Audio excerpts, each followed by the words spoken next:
मकाम और ओहदे दुनिया में रह जाते हैं। हमारा मकसद सिर्फ रज़ाए इलाही है। वालेकुम वरहमतुल्लाहि वबरकातुहू। इय्याका नअबुदु व इय्याका नस्तईन इहदिनस सिरातल मुस्तकीम। हम ज़मीन व आसमान के उस परवरदिगार का शुक्र अदा करते हैं जिसने हमें इस्लाम की दौलत से नवाजा और मोहम्मद रसूलुल्लाह सल्लल्लाहु अलैहि वसल्लम को दिन आया। मैं अल्लाह का शुक्र अदा करता हूँ कि हमारी फलाही ऑर्गेनाइजेशन तेज़ी से आगे बढ़ती जा रही है और मैं अपनी तमाम कमेटी के मेंबरान का शुक्रिया अदा करता हूँ कि जिन्होंने मेरे ऊपर एतमाद किया। आज अल्हम्दुलिल्लाह हमने 17वीं शादी पिंडी के अंदर कर दी। तो मैं अल्लाह से दुआगो हूँ, आप सब लोगों ने दुआ कर दी है कि अल्लाह ताला इस बेटी के नसीब अच्छे करे, ये अपने घरों में खुश और खुरम रहे। अल्लाह ताला इन दोनों ख़ानदानों को आपस में जोड़ के रखे। अल्लाह ताला तमाम बहनों बेटियों के नसीब अच्छे करे, ये अपने घरों में खुश और खुरम रहे। अल्लाह इनको शैतान की शर से और बुरे लोगों की शर से और हस्तीद की शर से महफूज रखे। मेरी तमाम सुनने वालों से एक ही जो मैं हर बार करता हूँ कि हैज़ मुसलमान अगर देखा जाए ना तो हम मुसलमानों के नाम पर एक काला धब्बा बन चुके हैं। इलामा इकबाल साहब रहमतुल्लाह अलैह ने काफ़ी टाइम पहले ही फरमा दिया था कि हम वो मुसलमान हैं जिनको देख के शर्माए यहूद। हर बंदा सबसे पहले मैं अपने अमाल की तरफ देखूंगा, क्या हमारे अमाल ऐसे हैं कि कोई मुसलमानों वाला बीच में अंसर हो। हम अनफॉर्चुनेटली जब इर्द गिर्द देखते हैं ना, आप बाहर फॉरेन कंट्रीज देखें, जापान के बारे में स्विट्जरलैंड के बारे में पढ़ लेता है यार, कभी देखा है कि वो लोग कितने सुकून से अपने अमाल से रहते हैं, उनके अंदर कितनी इंसानियत है। जो नबी करीम सल्लल्लाहु अलैहि वसल्लम की जितनी सीरत की तालीमात थी वो सारी उन्होंने ले ली और गंद सारा हमारे नसीब में आ गया।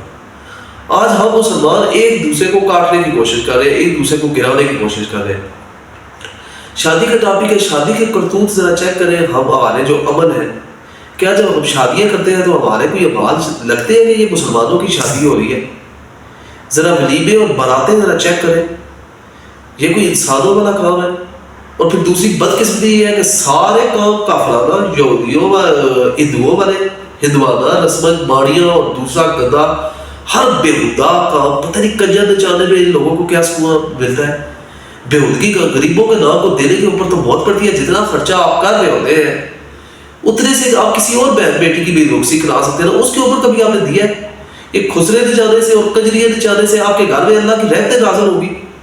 क्या आप चाहते हैं जिनकी बहनें बेटी आप नचवाते हैं कि कल खुदा ना खास्ता हमारी भी कोई बहन बेटी इस तरह नाचे? क्या दिखा रहे हैं अपने बच्चों को? बच्चे के साथ खड़े करके ये तमाशा आप दिखा रहे होते हैं ना। खुदा ना यार इस तरह ना करें, ये ड्रामा ना करें। ये मुसलमान पहले ही बदनाम हो चुके हैं बड़े, तो ये अपने करतूतों को सबसे पहले मैं सीधा करूँगा, फिर अपने भी अपने देखें, अपने अपने अमाल को देखें, हमारे अमाल किस लेवल पे जा रहे हैं। जो हदूदुल्लाह की और दूसरी बदकिस्मती है, सारी शादी के ऊपर आप अल्लाह और उसके रसूल की हदूदुल्लाह की पाबंदी की आपने बिल्कुल एक ऐद किया होता है कि हर काम वो करेंगे जो नबी करीम सल्लल्लाहु अलैहि वसल्लम साहबे किराम ने जो मना किया होगा, हमने सारा काम वही करना है। और उसके बाद क्या करेंगे?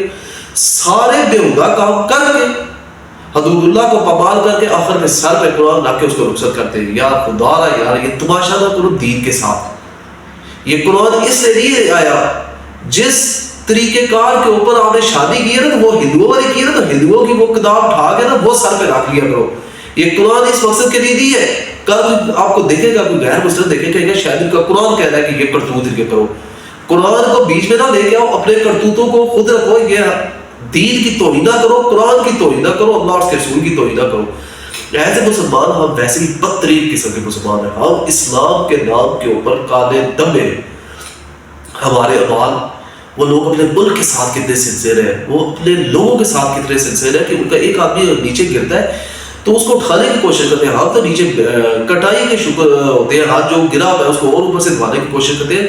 तो मेरे भाइयों ये ना करो। नबी करीम सल्लल्लाहु अलैहि वसल्लम की हदीस का हुक्म है, जो आदमी अपने मुसलमान भाई के लिए गैब पे मांगता है या अल्लाह इसको कामयाब कर दे, उसके लिए दुआएं मांगता है, तो फरिश्ते भी कहते हैं या अल्लाह जो कुछ ये अपने भाई के लिए मांग रहे हैं या अल्लाह इसको भी अता कर दे।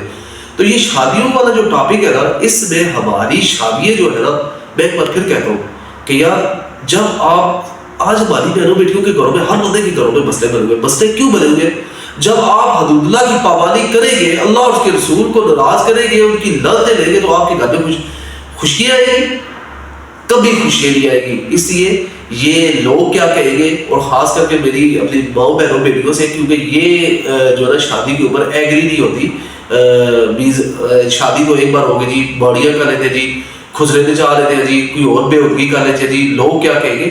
شادیوں کو ایزی بنائے، یہ اس طرح نہ کرے. خدا را کل قیامت والے دن بہت سخت حساب دار ہونے والا ہے. یہ ہم نے تو لائٹ لیا ہوا نا، ہم نے کلمہ پڑھا ہوا ہے تو ہم جنت میں جائیں گے، ایسا سسٹم ہے. جنت میں انشاءاللہ ہم جائیں گے، لیکن اپنے اپنے کرتوتوں کا حساب بھی دے کے جائیں گے.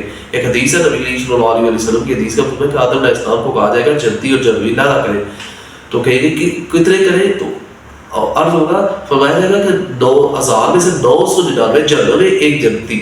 اس لیے یہ کسی کو کوئی پتہ نہیں ہے کہ کس کی کون سی نیکی پسند ہو رہی ہے. اس لیے اپنے کرتوت جو ہے نا، ابال جو ہے نا، اس کے اوپر خصوصی نظر رکھیں. اور میں مائیں کرام سے بھی کہتا ہوں کہ جب آپ ان کے نکاح پڑھتے ہیں نا، تو ان سے کوشش کیا کریں، یہ جو گندے کرتوت کرتے ہیں نا، یہ جو شادیوں کو اس کو روکنے کی کوشش کریں. You social welfare society Pakistan انشاءاللہ میں نے اللہ سے وعدہ کیا تھا کہ ہم ان خرافات کے خلاف بھی نکلیں گے، اور آج الحمدللہ ہم نے ان خرافات کے اوپر عملی اقدام اٹھایا، اور الحمدللہ ہم تیزی سے شادی بھی کرا رہے ہیں، اور شرعی اصولوں کے مطابق یہاں پہ الحمدللہ ہم نے کافی حد تک کنٹرول کر لیا ہے. تو انشاءاللہ مزید بھی کرتے رہیں گے. تمام بھائیوں کا شکریہ. السلام علیکم ورحمۃ اللہ وبرکاتہ.